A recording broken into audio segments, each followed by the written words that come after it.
네, 한 주를 시작하는 월요일 뉴스앤마켓 시간 이어가겠습니다. 자, 우리 시장 전반적인 흐름은 좀 아쉬운 하루였습니다. 그렇지만 가는 종목은 가는 장세 계속해서 이어지고 있는데요. 오늘 주목해야 할 기업 소식들 증권부 박혜린 기자와 함께 살펴보도록 하겠습니다. 예, 박 기자, 일단 우리 시장 실적 시즌입니다. 지금 실적 잘 나와주고 있는 업종들 좀 많은 걸로 알고 있는데 오늘 주목해볼 만한 종목 어떤 게 있을까요? 네, 은행주입니다. 사상 최대 실적을 낸 데 더해 주주들에게 배당까지 두둑하게 준비하고 있기 때문입니다.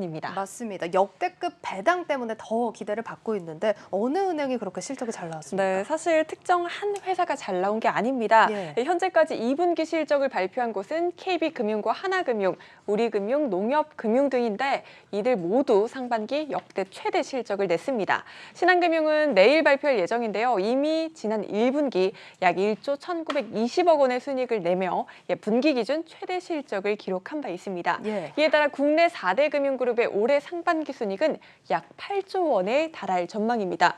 사실 8조 원이라는 숫자가 너무 커서 잘 와닿지 않는데 예. 이 8조 원이라는 건 4대 금융그룹의 작년 전체 당기순이익의 75%에 달하는 규모입니다. 국내 금융 역사상 이렇게까지 이익이 잘 나온 건 이번이 처음입니다. 그러니까 작년 한 해 성적의 75%를 벌써 상반기에 달성을 했다는 네, 건데 맞습니다. 이런 역대급 실적의 이유가 뭘까요? 네, 님의 귀환 덕분입니다. 님의 귀환, 네. 뭔가 영화 제목 같기도 한데 이게 어떤 개념입니까? 네, 은행의 수익성을 따져볼 때 봐야 하는 게 바로 순이자 맞은 님입니다. 님은 금융기관이 자산을 운용해 낸 수익에서 조달 비용을 뺀 나머지를 운용 자산 총액으로 나눈 수치로 은행의 수익성을 나타내는 지표로 볼 수 있습니다.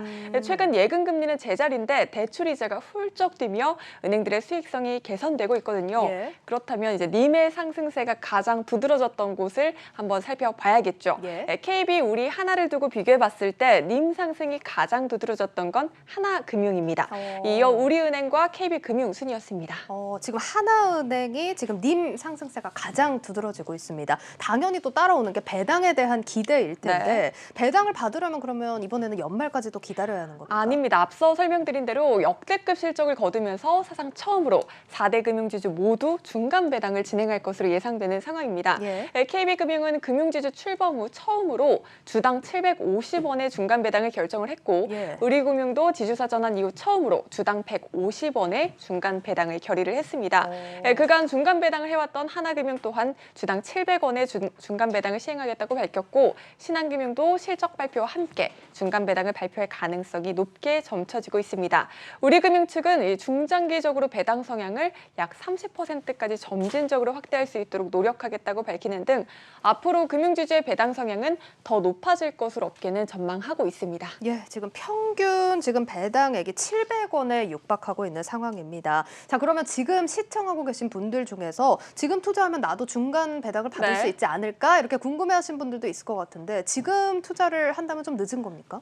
아닙니다. 앞서 중간 배당을 결정한 세 곳 중 우리 금융지주만 지금 주식을 사더라도 중간 배당을 받을 수 있습니다. KB금융과 하나금융은 지난달 30일을 기준으로 이미 중간 배당을 위한 주주 명부를 폐쇄를 했습니다. 예. 다만 우리금융은 이달 30일을 기준으로 중간 배당을 하기로 했으니까 D-2일인 이달 28일까지 우리은행의 주식을 갖고 계시는 분들이라면 중간 배당을 받아 가실 수 있습니다. 예, 얼마 안 남았네요. 금융지주와 28일 이 두 가지는 꼭 기억을 하셔야겠습니다. 자, 그럼 좀 전반적인 업황을 한번 살펴볼 텐데 은행주도 그럼 향후 전망이 어떻게 나오고 있습니까? 네, 의견이 조금 나뉘지만 긍정적인 전망이 다행히도 우세한 상황입니다. 예. 한은이 올해 하반기 중 기준금리를 인상할 경우 은행의 이자 이익은 더욱 늘어나게 되고 연말로 갈수록 배당에 대한 메리트가 부각되기 때문에 은행주들이 대체로 힘을 받는 경향이 있습니다. 예. 다만 코로나19가 재확산되고 있어 불확실성도 상존을 하고 있는데요.